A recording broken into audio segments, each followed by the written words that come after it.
എപ്പിസോഡിന്റെ തുടക്കത്തിൽ കാണിക്കുന്നത് പീച്ചാണെങ്കിൽ അവന്റെ വർക്കിന്റെ ആവശ്യമായിട്ട് അവന്റെ എച്ചിനായിട്ട് ഒരു മീറ്റിംഗ് വെച്ചേക്കാണ്. അതായത് എച്ച് വഴിയല്ലേ ഇപ്പൊ പുതിയൊരാളുമായിട്ട് ഒരു കോൺട്രാക്ട് ഏർപ്പെടാൻ പോകുന്നത്. അവന്റെ പേര് ടച്ച് എന്നാണ്. ടച്ച് വരുമ്പോ തന്നെ ഭയങ്കരമായിട്ട് ഒബ്സർവായിട്ട് ടച്ച് നമ്മുടെ പീച്ചിനെ നോക്കുന്നുണ്ട്. ഇതെല്ലാം കണ്ടുകൊണ്ട് തേയാണെങ്കിൽ പൊക്കത്ത് തന്നെ നിൽക്കാണ്. തേനൊരു ചെറിയ കാര്യം മതിയല്ലോ, അതുകൊണ്ട് തന്നെ ഇതൊരു വലിയ അന്താരാഷ്ട്ര പ്രശ്നമൊക്കെയാണ് തേ എടുത്തേക്കുന്നത്. അങ്ങനെ ബാക്കി 3 പേരും കൂടി ഫുഡ് കഴിക്കാനായിട്ട് ഇരിക്കുകയാണ്. എന്താണ് ഞാൻ നിങ്ങൾക്ക് ചെയ്തു തരേണ്ടതെന്ന് ചോദിക്കുമ്പോഴേക്കും വേറൊന്നല്ല, ഞാൻ പുതിയതായിട്ടൊരു കമ്പനി തുടങ്ങിയിട്ടുണ്ട്, അപ്പൊ അതിലേക്ക് കുറച്ച് മോഡൽസിനെയൊക്കെ എടുത്തിട്ടുണ്ട്, അവരുടെ ഫോട്ടോസും കാര്യങ്ങളെല്ലാം നീ എടുക്കണം. എന്തിന്റെ കമ്പനിയാണെന്ന് പീച്ച് ചോദിക്കുമ്പോഴേക്കും അങ്ങനെ എന്തിന്റെയൊന്നും തീരുമാനിച്ചിട്ടില്ല, അതിന് സമയമുണ്ടെന്നാണ് പറയുന്നത്. നിനക്ക് ഒരു പ്രൊഫൈല് ഫോട്ടോ എടുക്കാനാണ് ആൾക്കാരെ വേണ്ടതെന്നുണ്ടെങ്കിൽ ഞാൻ വേറെ ആൾക്കാർ റെഡിയാക്കി തരാമെന്ന് പറയുന്നുണ്ടെങ്കിലും പക്ഷെ പറ്റത്തില്ല, നിനക്ക് വേണ്ടി ഞാൻ വെയിറ്റ് ചെയ്താളാം, ഇതെന്റെ വിസിറ്റിംഗ് ആണെന്ന് പറഞ്ഞത് കൊടുക്കുന്നുണ്ട്. അങ്ങനെ തിരിച്ചു വന്ന് കാറിൽ കയറി പീച്ച് ചോദിക്കുന്നുണ്ട്, കുറെ നേരം വെയിറ്റ് ചെയ്തോന്ന്, നിനക്ക് വേണ്ടി എത്ര നാൾ വേണമെങ്കിലും വെയിറ്റ് ചെയ്യും, ആദ്യം ഞാൻ അവന്റെ കണ്ണായിരിക്കും പറിച്ചെടുക്കാൻ പോകുന്നതെന്ന്, നീ ആരെപ്പറ്റിയാ പറയുന്നതെന്ന് ചോദിക്കുമ്പോഴേക്കും അവന്റെ കാര്യം തന്നെയാണ് ഞാൻ പറയാൻ വന്നത്, ആ ടച്ചിന്റെ കാര്യം. അവൻ നിന്നെ ഇപ്പൊ തിന്നും എന്നുള്ള രീതിയിലാണല്ലോ നോക്കിയിരിക്കുന്നത്. അങ്ങനെയൊന്നും ആരെയും കഴിക്കാൻ പറ്റില്ലെന്ന് നമ്മുടെ പീച്ച് പറയുന്നുണ്ട്. പക്ഷെ നമ്മുടെ തേ പറയാണ് അതെങ്ങനെ സാധിക്കും, ഞാൻ നിന്നെ ഓൾറെഡി കഴിച്ചല്ലോന്ന്. ഇത് കേൾക്കുന്ന മൂക്കിന് ക്ലിക്ക് ആവുന്നുണ്ട്. അവരൊന്ന് ചെറുതായിട്ട് ബ്ലഷ് ആവാണ്. അതൊക്കെ ശരി, നമുക്ക് വീട്ടിട്ട് പോകാന്ന് പറയുമ്പോഴേക്കും അതിന് ഞാൻ മാത്രമാണ് വീട്ടിട്ട് പോകുന്നുള്ളു, നിങ്ങൾ നേരെ ഓഫീസിട്ട് പൊക്കോളാൻ പറയുന്നുണ്ട്. അയ്യോ ഞാനെന്ത് പോകുന്നില്ല, എനിക്ക് വയ്യാന്ന് പറഞ്ഞിട്ട് അവിടെ ഇരുന്ന് ചുമച്ചൊക്കെ ആറ്റിയാണ്. നിനക്ക് വയ്യെങ്കിൽ നീ ഹോസ്പിറ്റലിലായിട്ടാണ് പോകേണ്ടത്, എന്റെ വീട്ടിട്ടല്ലെന്ന് പറയുന്നുണ്ട്. എന്നാൽ ഹോസ്പിറ്റലിൽ പോകാന്ന് പറയുമ്പോൾ മൂക്കാണെങ്കിൽ അത് നമ്മുടെ ഹോസ്പിറ്റലിൽ തന്നെ പോകാന്ന് പറയുന്നുണ്ട്. അവിടെ നിന്നാകുമ്പോൾ സർട്ടിഫിക്കറ്റ് കിട്ടുമല്ലോ എന്ന് വയ്ക്കുന്നുണ്ട്. ഇത് കാണുന്ന നമ്മുടെ തേയാണെങ്കിൽ മൂക്കിനൊന്ന് ചെറുതായിട്ട് ചീത്ത അറിയുന്നുണ്ട്. അങ്ങനെ ഓഫീസിൽ പോവാന്ന് തേ സമ്മതിക്കാണ്. അങ്ങനെ പോകുന്ന വഴിയിലാണെങ്കിൽ തേ ആ വിസിറ്റിംഗ് കാർഡ് താഴത്തേക്ക് എറിഞ്ഞു കളഞ്ഞിട്ടാണ് പോകുന്നത്. വീട്ടിലെത്തിയ മൂക്കാണെങ്കിൽ അവന്റെ ഫോണിലുള്ള ആ പെൻഡന്റിന്റെ ഫോട്ടോസ് എല്ലാം നോക്കിക്കൊണ്ടേ ഇരുന്ന് ഡ്രിങ്ക് ചെയ്യാണ്. അവന് നല്ല രീതിക്ക് തേയിന്റെ അനിയനെ മിസ് ചെയ്യുന്നുണ്ടെന്ന് ഇതിൽ നിന്ന് നമുക്ക് മനസ്സിലാവും. അങ്ങോട്ടേക്ക് തേ വന്നിട്ട് ചോദിക്കുന്നുണ്ട്, എന്താണ് നിനക്ക് പറ്റിയത്, നീ ഓക്കെ ആണോ എന്ന്. പെട്ടെന്ന് അവൻ എണീക്കുമ്പോഴേക്കും നീ ആദ്യം എവിടെ ഇരിക്കുന്നത്, നമ്മുടെ വർക്കിംഗ് ടൈമല്ലല്ലോ എന്ന് പറയുന്നുണ്ട്. നീ ഓക്കെ ആണോന്ന് ചോദിക്കുന്നുണ്ട്. ഞാൻ ഓക്കെ ആണെന്ന് പറയുന്നുണ്ട്. നിനക്ക് ലീവ് എന്തെങ്കിലും വേണമെങ്കിൽ നീ എന്നോട് പറയണം, കാരണം നീ എൻ്റെ ഒരു ബോഡി ഗാർഡ് മാത്രമല്ല, നീ എൻ്റെ ഒരു ഫ്രണ്ടാന്ന് പറയുന്നുണ്ട്. അതെനിക്ക് നന്നായിട്ട് അറിയാം, അതുകൊണ്ട് എൻ്റെ മരണം വരെയും ഞാൻ നിന്നെ സംരക്ഷിക്കും എന്ന് പറയുന്നുണ്ട്. മൂക്കുടിച്ച അതേ ക്ലാസ്സിൽ നിന്ന് തന്നെ തേയും അവിടെ വെച്ച് ആ റെഡ് വൈൻ കുടിക്കാണ്. അങ്ങനെ പിറ്റേ ദിവസമാണെങ്കിൽ നമ്മുടെ പീച്ച് വർക്കിന് വരുമ്പോഴാണ് റാൻ അങ്ങോട്ട് വരുന്നത്. റാൻ ഭയങ്കര സന്തോഷത്തിലാണ് അങ്ങോട്ടേക്ക് വന്ന് സംസാരിക്കുന്നത്. ഇതേ സമയം നമ്മുടെ പീച്ചിന്റെ എക്സും ടച്ചും അവന്റെ കൂടെ താൻവയും വരുന്നുണ്ട്. താൻവയെ കാണുന്ന റണ്ണാണെങ്കിൽ ഒന്ന് ഷോക്ക് ആവുന്നുണ്ട്. ടച്ച് വന്ന് പറയുന്നുണ്ട്, ഇതാണ് എന്റെ കമ്പനിയിലെ അസിസ്റ്റ് ചെയ്യാൻ പോകുന്ന മോഡൽ എന്ന്. അങ്ങനെ മീറ്റിംഗ് നടക്കുന്നുണ്ട്. മീറ്റിംഗില് എല്ലാവർക്കും ഓൾറെഡി റാനും നമ്മുടെ തൻവയും തമ്മിലുള്ള പ്രശ്നങ്ങളും കാര്യങ്ങളൊക്കെ അറിയാം. ഇതൊന്നും എഫക്റ്റ് ആവാതിരിക്കാൻ വേണ്ടി സംസാരിക്കുന്നുണ്ട്. റാനാണെങ്കിൽ അതെല്ലാം സമ്മതിക്കുന്നുണ്ട്, കാരണം ഇത് ഇവരുടെ വർക്ക് മാത്രമാണല്ലോ. അങ്ങനെ ഉച്ചക്ക് ലഞ്ച് ബ്രേക്ക് ആവുമ്പോഴേക്കും നമ്മുടെ പീച്ചും തേയും കൂടി ഫുഡ് കഴിക്കാൻ ഇറങ്ങാണ്. നമുക്ക് ഫുഡ് കഴിച്ചാലോ എന്ന് വയ്ക്കുമ്പോഴേക്കും അങ്ങനെയാണെങ്കിൽ ഇതിനക്ക് വേണ്ടിയിട്ട് ഞാനൊരു റെസ്റ്റോറൻറ്റ് ബുക്ക് ചെയ്യാമെന്ന് പറയുന്നുണ്ട്. അതിൻ്റെ ആവശ്യമൊന്നുമില്ല, നമുക്ക് ഇവിടെ നിന്ന് എവിടെ നിന്നെങ്കിലും കഴിക്കാം, അത് മാത്രമല്ല നിന്റെ പൈസ ഇങ്ങനെ മറ്റുള്ളവർക്ക് വേണ്ടിയിട്ട് ചിലവാക്കുന്നത് ശരിയല്ല എന്ന് പറയുന്നുണ്ട്. ഓ അന്ന് നിനക്ക് മാത്രമാണ് ഞാൻ എൻ്റെ പൈസ ചിലവാക്കാൻ തരുള്ളൂ എന്ന് പറയുന്നുണ്ട്. അങ്ങനെ പുറത്തു പോയിട്ട് ഇവരെപ്പോഴും കഴിക്കാറില്ല ബ്രെഡും കാര്യങ്ങളൊക്കെ കഴിക്കുന്നുണ്ട്. ഇവിടെ ഭയങ്കര ചൂടാണ്, കോട്ടൊക്കെ ഒന്ന് ഊരിയിടാൻ പറഞ്ഞ് അവൻ തന്നെ ഒന്ന് ഊരി കൊടുക്കുന്നുണ്ട്. അപ്പോഴാണ് ഒരു മെസ്സേജ് വരുന്നത്, കാരണം അവൻ്റെ എച്ചിൻ്റെ അടുത്തുനിന്നാണ്, ഇന്നൊരു മീറ്റിംഗ് വെച്ചാലോ എന്ന്, പക്ഷെ ഞാനിന്നുണ്ടാവില്ല, കുറച്ച് ബിസിയാണ് ഇന്നെന്ന് പറഞ്ഞിട്ട് ഫോൺ അങ്ങ് കട്ട് ചെയ്യാണ്. അപ്പോഴേക്കും നമ്മൾ തേ പറയുന്നുണ്ട്, എനിക്ക് ഫ്രീ അല്ല, അല്ലെങ്കിൽ ഞാൻ നിന്റെ ഒപ്പം നിന്നേന്. തിരിച്ചു പോകുമ്പോഴേക്കാണെങ്കിൽ പീച്ചിന്റെ ഒരു സംരക്ഷണത്തിന് വേണ്ടിയിട്ട് തേ കുറച്ച് ബോഡി ഗാർഡ്സിനെ ഏർപ്പാടാക്കിയിട്ടുണ്ട്.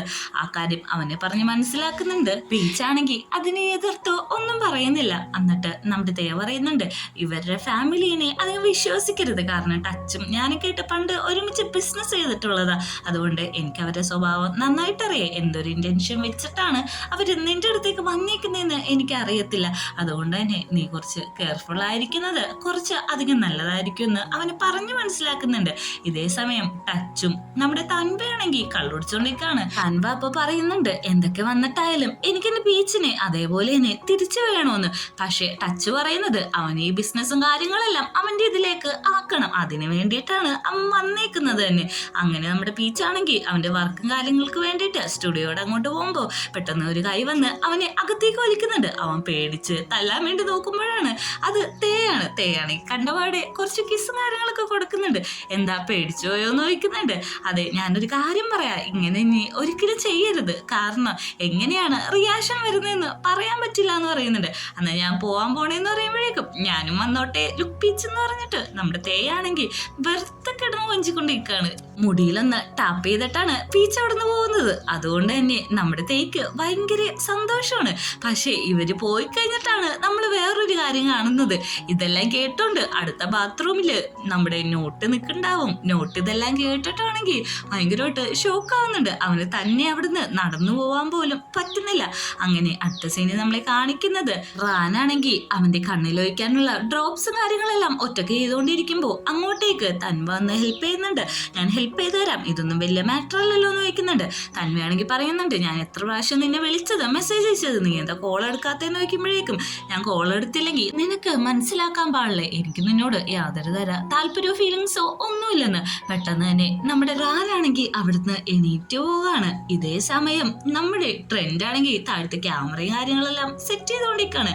അവനാണെങ്കിൽ അന്നത്തെ അവിടുത്തെ ഷൂട്ടിന് വേണ്ട ചിപ്സും കാര്യങ്ങളെല്ലാം എടുത്തിട്ട് പീച്ചിന്റെ നേരെ നീട്ടുന്നുണ്ട്. ഇത് കണ്ടോണ്ടാണ് തേ അങ്ങോട്ട് വന്നത്. അത് മതിയല്ലോ അവന്. അതുകൊണ്ട് തന്നെ പെട്ടെന്നകത്തേക്ക് കേറി വന്നിട്ട് നമ്മുടെ പീച്ച് എടുക്കുന്നതിന് മുമ്പ് ആദ്യം ആ പാക്കറ്റില് കൈയിട്ടിട്ട് അതിൽ നിന്നൊരു കുർക്കുറെ പോലത്തെ ഒരു സാധനം എടുത്ത് കഴിക്കാണ്. ഇത് കാരണം എല്ലാവരും ഷോക്കാവുന്നുണ്ട്. ബോസ് എന്തിനാ ഇങ്ങോട്ട് വന്നിരുന്ന പീച്ച് ചോദിക്കുമ്പോഴേക്കും ഞാനിവിടെ ഷൂട്ടിങ് കാണാനും പിന്നെ വേറെ കുറച്ച് കാര്യങ്ങൾ നിർത്തലാക്കാനൊന്ന് കടുപ്പിച്ച് നമ്മുടെ ട്രെൻഡിനെ നോക്കി പറയുന്നുണ്ട്. ട്രെൻഡ് ആണെങ്കിൽ ഇന്നാ ഈ ബാഗിലുള്ള എല്ലാം നിങ്ങൾ തന്നെ കഴിച്ചോന്ന് പറഞ്ഞ് അതങ്ങ് കൊടുക്കാണ്. കൊടുത്ത പാടെ തന്നെ അത് മേടിച്ചിട്ട് അടുത്ത് ഒരു ചെയറൊക്കെ ഇട്ടിട്ട് അവിടെ ഇരുന്ന് അത് കഴിച്ചോണ്ടിരിക്കാണ്. അങ്ങനെ ഫോട്ടോഷൂട്ട് തുടങ്ങുന്നുണ്ട്. റൺവേയും നമ്മുടെ റാനും കൂടി തമ്മിലുള്ള കപ്പിൾസ് ആയിട്ടുള്ള ഫോട്ടോഷൂട്ടാണ് ഇപ്പൊ നടന്നുകൊണ്ടിരിക്കുന്നത്. അതിന്റെ ഫോട്ടോസ് എല്ലാം എടുത്തു കഴിഞ്ഞതിന് ശേഷം ടീനയാണെങ്കിൽ ആ ഫോട്ടോസ് എല്ലാം കാണിച്ചു കൊടുക്കുന്നുണ്ട്. ഇതെല്ലാം ഭംഗിയിലേ നോക്കുമ്പോഴേക്കും നമ്മുടെ പീച്ചിന്റെ മുഖത്ത് നോക്കിയിട്ട് അതെ വളരെ മനോഹരമായിട്ടുണ്ടെന്ന് പറയുന്നുണ്ട്. പെട്ടെന്ന് തന്നെ അവൻ കൈ എടുത്ത് മാറ്റിയിട്ട് പറയാണ്, മിണ്ടാതിരിക്കെ, ഇവിടെ ചുറ്റും ആൾക്കാരുണ്ട്, കുറച്ചും കൂടി നന്നായിട്ട് ബിഹേവ് ചെയ്യാനായിട്ട്. അങ്ങനെ സംസാരിച്ചിരിക്കുമ്പോഴേക്കും നമ്മുടെ ബീച്ച് പറയാണ് എല്ലാവർക്കും 10 മിനിറ്റ് ഇനി ബ്രേക്ക് ആണെന്ന്. പെട്ടെന്ന് തന്നെ നമ്മുടെ തീ സന്തോഷിക്കുമ്പോൾ മൂക്ക് പറയുന്നുണ്ട് നമുക്കൊരു മീറ്റിംഗ് ഉണ്ട് പോകാമെന്ന്. നമ്മുടെ ബീച്ചാണെങ്കിൽ മീറ്റിങ്ങിന് പോകാൻ നിർബന്ധിക്കുന്നുണ്ട്. അങ്ങനെ അടുത്ത ഷൂട്ട് തുടങ്ങുമ്പോഴേക്കും നമ്മുടെ റാന്റെ കണ്ണിലാണെങ്കിൽ വേദന എടുക്കുന്നുണ്ട്. അത് എന്താന്ന് ചെക്ക് ചെയ്യാനായിട്ട് നമ്മുടെ പീച്ചാണ് അങ്ങോട്ടേക്ക് പോകുന്നത്. ഇവരിങ്ങനെ നിൽക്കുന്ന കണ്ടിട്ട് ഓടി വന്നിട്ട് നമ്മുടെ തൻവയാണെങ്കിൽ അവന്റെ മുഖത്തിന് പിടിച്ചടിക്കുന്നുണ്ട്. നീ എന്താണ് ഈ കാണിച്ചത്, ഇങ്ങനെയൊക്കെ ചെയ്യുന്ന ശരിയാണോ എന്ന് റാൻ ചോദിക്കുന്നുണ്ടെങ്കിലും അവനാണെങ്കിൽ ഇവർ രണ്ടുപേരെയും കൂട്ടി പറഞ്ഞുകൊണ്ടിരിക്കുകയാണ്. പീച്ച് പറയുന്നുണ്ട് നീ ആദ്യം നിന്റെ സ്വഭാവം നോക്ക്, നിന്നെ പോലത്തെ ഒരു കിഡിനെ ആർക്കും പ്രേമിക്കാൻ പറ്റില്ല എന്ന് പറയുമ്പോഴേക്കും അവൻ പിന്നെ അടിക്കാൻ വരാണ്. ഇതേ സമയത്ത് അവിടെ ലേറ്റ് പോവുകയും ഓണാവുകയും ചെയ്യുന്നുണ്ട്. പിന്നെ ലേറ്റ് ഓണാവുമ്പോൾ അവിടെ തൻവേനെ കാണുന്നില്ല. എല്ലാവരും ചുറ്റി നോക്കുമ്പോൾ അങ്ങോട്ടേക്ക് നമ്മുടെ ചെക്കൻ മാസ രീതിയിൽ വന്നേക്കാണ്. അട്ട് പറയുന്നുണ്ട് എന്റെ എംപ്ലോയീസിനെ കൈവെക്കാനായിട്ട് അവന് എന്താണ് ധൈര്യമെന്ന്. അങ്ങനെ സീൻ കട്ടായി കാണിക്കുന്നത് നമ്മുടെ പീച്ചാണെങ്കിൽ ഇപ്പോ തീന്റെ ഓഫീസിലിരിക്കാണ്. നീ ഓക്കെ അല്ലേ, ഞാൻ ഡോക്ടേഴ്സിനെയൊക്കെ വിളിക്കട്ടെ, നിനക്ക് എന്തെങ്കിലും ഇന്റേണൽ ഓർഗൻസിന് എന്തെങ്കിലും തകരാറുണ്ടോ എന്ന് നോക്കാന്ന് പറയുമ്പോഴേക്കും അത്ര വലിയ കുഴപ്പമൊന്നുമല്ല, ഇത് ഓക്കെ ആണെന്ന് പറയുന്നുണ്ട്. ഇതേ സമയം മാനേജർ ഗേളാണെങ്കിൽ നമ്മുടെ പീച്ചിന്റെ അനിയത്തിനോട് പറയാണ് അവിടെ നിന്നൊരു പ്രശ്നം നടന്നു.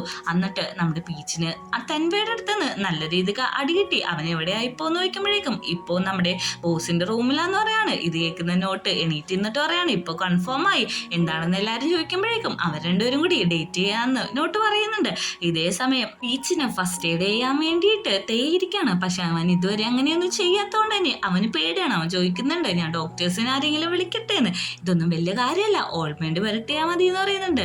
അതെങ്ങനെയാന്ന് പോലും നമ്മുടെ തേക്ക് അറിയില്ല. അതുകൊണ്ട് തന്നെ നമ്മുടെ പീച്ച് പഠിപ്പിച്ചു കൊടുക്കാണ്. കയ്യിൽ കുറച്ച് ഓൾമെന്റ് അപ്ലൈ ചെയ്തിട്ട് ഇതിന്റെ ഫേസിൽ അപ്ലൈ ചെയ്ത് തരാനൊക്കെ പറയുന്നുണ്ട്. പക്ഷേ പേടിച്ചാണ് അത് അപ്ലൈ ചെയ്തുകൊണ്ടിരിക്കുന്നത്. ഇതേ സമയമാണ് നമ്മുടെ പീച്ചിന്റെ അനിയത്തി എല്ലാ കാര്യങ്ങളും മനസ്സിലാക്കിയിട്ട് അങ്ങോട്ടേക്ക് കടന്നു വരുന്നത്.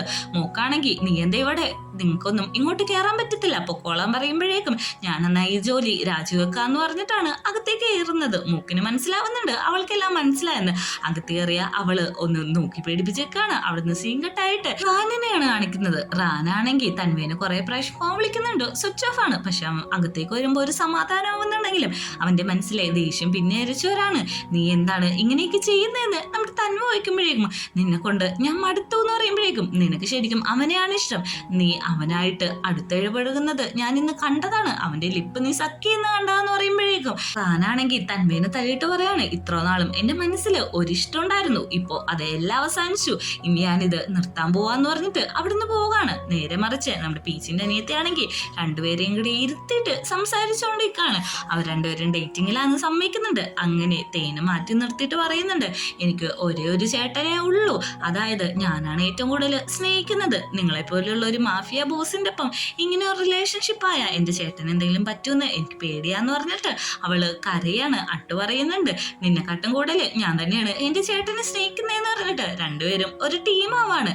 അങ്ങനെ പിറ്റേ ദിവസം നമ്മളെ കാണിക്കുന്നത് മൂക്കാണെങ്കിൽ തേനോട് എന്ന് പറയുന്നുണ്ട്, തൻവേടെ ആൾക്കാര് ലീഗലി മൂവ് ചെയ്തിട്ടുണ്ട്, അവർക്ക് തിരിച്ച് ജോലിക്ക് കയറാനായിട്ട് അവരായിട്ടുള്ള എല്ലാ എഗ്രിമെന്റും നീ ക്യാൻസൽ ആക്കിയോ, കാരണം ഞാൻ ബീച്ചിന് ഒരു പ്രോമിസ് കൊടുത്തിട്ടുണ്ട്, ഞാനൊരു പ്രശ്നത്തിനും പോകില്ല, എനിക്ക് ഇനി അവനെ കാണണ്ടാന്ന്. അങ്ങനെ നമ്മളെ മൂന്നുപേരും കൂടി ഫുഡ് കഴിക്കാനായിട്ട് പുറത്തു പോയി കാണുന്നു. അനിയത്തിക്ക് സാൽമൺ കഴിക്കണമെന്ന് പറഞ്ഞത് കൊണ്ട് തന്നെ ഒരു വലിയ സാൽമൺ മീനിനെയൊക്കെ പിടിച്ചു വെച്ചേക്കാണ്. ഇതെല്ലാം കണ്ടോണ്ട് പീച്ച് അവിടെ തന്നെ ഉണ്ട്. അങ്ങനെ തിരിച്ച് വീട്ടിലെത്തുമ്പോഴേക്കാണെങ്കിൽ അവിടെ കറണ്ടൊന്നും ഉണ്ടാവില്ല. പീച്ച് ലേറ്റ് ഇട്ട് നോക്കുന്നുണ്ടെങ്കിലും അവിടെ കറണ്ട് ഉണ്ടാവുന്നില്ല. കറണ്ട് ബില്ലൊക്കെ ഞാൻ അടച്ചാലോ, എന്ത് പറ്റിയെന്ന് പറഞ്ഞ് ഫോൺ എടുത്ത് നോക്കുമ്പോഴാണ് അവിടെ പവർ കട്ടിന്റെ ഒരു ന്യൂസ് കാണുന്നത്. ഇത് കാണുന്ന നമ്മുടെ തേക്ക് സന്തോഷം വന്നുണ്ട്. അന്ന് നമുക്ക് വീട്ടിൽ പോവാന്ന് അറിയുന്നുണ്ട്. എന്നെ എന്റെ അനിയത്തിയുടെ വീട്ടിൽ കൊണ്ടേക്കാനാണ് പീച്ച് പറയുന്നത്. അനിയത്തിയുടെ വീടിനെക്കാട്ടും മുമ്പ് എന്റെ വീടാണ്, അതുകൊണ്ട് തന്നെ എന്റെ വീട്ടിട്ട് പോവാന്ന് പറഞ്ഞ് രണ്ടുപേരും കൂടി വീട്ടിട്ട് പോവാണ്.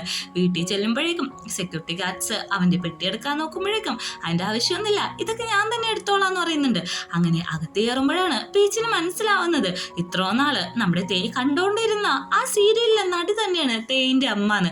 ആ കാര്യം അവൻ ചോദിക്കുന്നുണ്ട്. അത് എന്റെ അമ്മയുടെ അടുത്ത് എനിക്ക് കുറച്ചധികം നേരം സ്പെൻഡ് ചെയ്യുന്ന പോലെ തോന്നും ഈ സീരീസ് ഒക്കെ കണ്ട, അതുകൊണ്ടാണ് ഞാൻ കാണുന്നതെന്ന് പറയുന്നുണ്ട്. നമ്മുടെ സെക്രട്ടറിനോടൊക്കെ പറയുന്നുണ്ട്, അകത്തേക്ക് ആരെയും വിടണ്ട, എനിക്കിന്ന് പ്രൈവസി വേണമെന്ന്. അങ്ങനെ അകത്തേക്ക് ചെല്ലുമ്പോ നമ്മുടെ പീച്ച് ഈ മുറി കണ്ടിട്ട് വയ്ക്കുന്നുണ്ട്, ഇതാണ് നിന്റെ മുറിയെന്ന്. ഇത് നിന്റെ മുറിയല്ല, ഇത് നമ്മുടെ മുറിയാന്ന് പറയുന്നുണ്ട്. നീ ആദ്യം പോയി കുളിച്ച് ഫ്രഷ് ആയിട്ടോ, നിനക്ക് ഇടാനുള്ള ഡ്രസ്സല്ല ഞാനിവിടെ മേടിച്ചു വെച്ചിട്ടുണ്ടെന്ന് പറയുന്നുണ്ട്. അങ്ങനെ നമ്മുടെ പീച്ചാണെങ്കിൽ ബ്രഷ് ചെയ്യാൻ പോകുമ്പോഴേക്കും വന്നിട്ട് പറയുന്നുണ്ട്, എന്നൊന്ന് കുളിപ്പിച്ചു തരുമെന്ന്. എന്താ ഇന്ന് നിന്റെ ബേബി സിറ്റേഴ്സ് ഇല്ലേന്ന് വെക്കുമ്പോഴേക്കും ഇന്ന് എനിക്ക് കുറച്ച് പ്രൈവസി വേണം, അതുകൊണ്ട് അവരെയൊക്കെ ഞാൻ ഒഴിവാക്കി എന്ന് പറയുന്നുണ്ട്. മൂക്ക് വന്നിട്ട് അകത്തേക്ക് കയറാൻ പോകുമ്പോ ബാക്കിയുള്ളവർ പറയും അകത്തേക്ക് പോകണ്ട, നമ്മുടെ സാറിന്ന് പറഞ്ഞിട്ടുണ്ട് പ്രൈവസി വേണമെന്ന്. പക്ഷെ മൂക്ക് എന്തോ ഒരു അത്യാവശ്യ കാര്യമാണ് പറയാൻ വന്നത്. തേയിന്റെ കുളിക്കുന്ന സോപ്പിന്റെ ബോട്ടിലിൽ പോലും അവന്റെ പേര് എഴുതി വെച്ചേക്കുന്ന കാണുന്ന പീച്ച് കളിയാക്കുന്നുണ്ട്. അത് വേറൊന്നും കൊണ്ടല്ല, എന്റെ ഒരു അങ്കിള് മരിച്ചത് ഇങ്ങനെ സോപ്പിന്ന് പോയിസൺ അടിച്ചിട്ടാണ്, അതുകൊണ്ട് തന്നെ ഞങ്ങളുടെയൊക്കെ സേഫ്റ്റി ഉറപ്പാക്കാൻ വേണ്ടിയിട്ടാണ് ഇങ്ങനെ ഡബിൾ ചെക്ക് ചെയ്ത സാധനങ്ങൾ മാത്രമേ ഞങ്ങൾ യൂസ് ചെയ്യാറുള്ളൂ എന്ന് പറയുന്നുണ്ട്. കുളിക്കുമ്പോൾ അവന്റെ പുറത്ത് കുറച്ച് വൂൺസും കാര്യങ്ങളൊക്കെ കാണുന്നുണ്ട്. അത് നീ കാര്യമൊക്കെ ഉണ്ട, അതൊക്കെ എല്ലാം ഇപ്പൊ ഓക്കെ എന്ന് പറയുന്നുണ്ട്. നീ എന്നെ ടേക്ക് കെയർ ചെയ്യുന്ന പോലെ ഞാൻ നിന്നെ ടേക്ക് കെയർ ചെയ്യുന്നു പറയുന്നുണ്ട്. നീ ഇനി തൊട്ട് എന്നെ കിരന്ന് വിളിച്ചാൽ മതി, വെറും കിരണില്ല പീ കിരന്ന് വിളിക്കണം, എന്റെ ഫാമിലി അങ്ങനെ വിളിക്കുന്നതെന്ന് പറയുന്നുണ്ട്. അതിന്റെ പല വേർഷൻസും വിളിപ്പിക്കുന്നുണ്ട്. ഈ ഒരു സീനും കൂടി കാണിച്ചിട്ടാണ് എപ്പിസോഡ് അവസാനിക്കുന്നത്.